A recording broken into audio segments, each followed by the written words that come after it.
Every startup founder has been told to find product market fit, but nobody warns you that the search itself might be the thing that kills your company.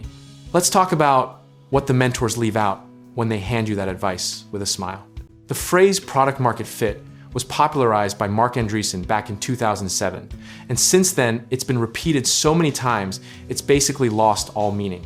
It sounds like a destination on a map, but the dirty secret is that most founders don't even know when they've arrived. Here's what's actually happening under the hood. You're not just building a product, you're running an unscientific experiment on real human beings with real money and real emotions. The market doesn't give you a grade at the end of the semester, it just quietly ghosts you while you burn through your runway. The startup world sold you this romantic image of a eureka moment, some magical inflection point where growth just happens and retention locks in.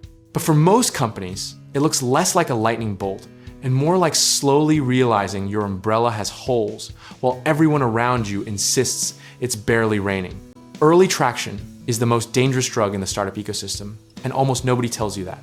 A few enthusiastic early adopters can convince an entire founding team that they've cracked the code, when really they've just found the 100 people on Earth who would use anything. Behavioral economists would call this the sample bias trap, and it's why so many Series A companies implode 18 months after their flashy launch.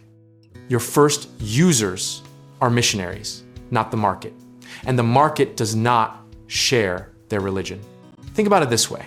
If product market fit were a swimming pool, early adopters are the friends who jump in before you've even filled it halfway and shout that the water's perfect. The real market is the person standing at the edge in January, arms crossed, unconvinced, and deeply skeptical.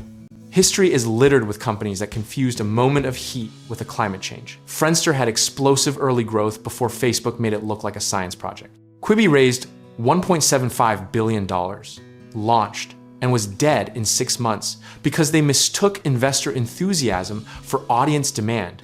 The pattern repeats itself across cycles with almost comedic reliability, and yet every generation of founders believes their story is different.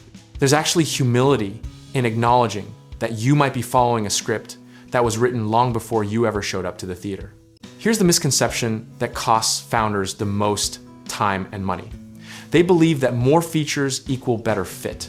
What you actually need is fewer features, deeper resonance. A Swiss Army knife with 40 tools fits nobody's pocket, but a single perfect blade cuts every time.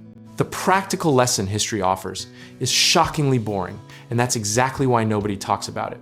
Talk to users obsessively before you build, not after. Charge money earlier than feels comfortable, because a user who pays is a completely different data point than a user who signs up for free. Strategy here isn't about being the smartest person in the room, it's about being disciplined enough to kill your own darlings before the market does it for you. Position size your conviction, test small, learn fast, and don't bet the whole company on a hypothesis you haven't stress tested in the real world.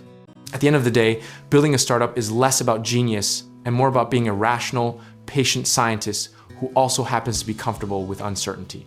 The founders who find fit aren't always the most visionary. They're the ones who stayed process-oriented when everyone else was chasing narrative. Whatever the market tells you, be comfortable hearing it even when it contradicts everything you believed when you started. Discipline, right-sizing your bets, and consistent iteration will outlast any amount of raw conviction or perfectly timed fundraising. And if any of this has you thinking about building something of your own, whether that's a startup, a real estate portfolio, or a contracting business, check out our links in the description below because we can help you get started.